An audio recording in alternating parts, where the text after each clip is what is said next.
జుట్టు ఊడిపోవడానికి చాలా కారణాలు ఉంటాయి.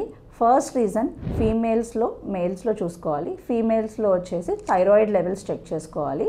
హైపోథైరాయిడిజం ఉంటే హెయిర్ ఫాల్ చాలా ఎక్కువగా ఉంటుంది. అలాగే బ్లడ్ లాస్ ఏమన్నా ఉన్నా, అనీమియా, ఏ రకమైన అనీమియా అయినా, B12 కానీ ఐరన్ డెఫిషియన్సీ కానీ ఇట్లాంటివి ఏమన్నా ఉంటే హెయిర్ ఫాల్ చాలా ఎక్కువగా ఉంటుంది.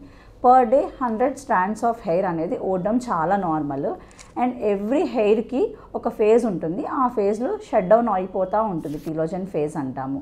సో మన 100 కన్నా ఎక్కువగా హెయిర్ ఫాల్ అవుతుంటే మనం వర్రీ అవ్వాల్సి ఉంటుంది. యూజువల్గా వింటర్స్లో కూడా మనం హెయిర్ ఫాల్ ఎక్కువగా చూసుకుంటాము. అలాగే స్ట్రెస్ లెవెల్స్ ఏమన్నా ఎక్కువగా ఉన్నా, నిద్ర లేకపోయినా మనం హెయిర్ ఫాల్ చూస్తుంటాము. మేల్స్లో బాల్డ్నెస్ ఏమన్నా వస్తుందా, జెనెటిక్ ఫ్యాక్టర్స్ ఏమైనా ఉన్నాయా అనేవన్నీ మనం రూల్ అవుట్ చేసుకోవాలి. Thank you. Like, share and subscribe to NASA hospitals Vijayawada.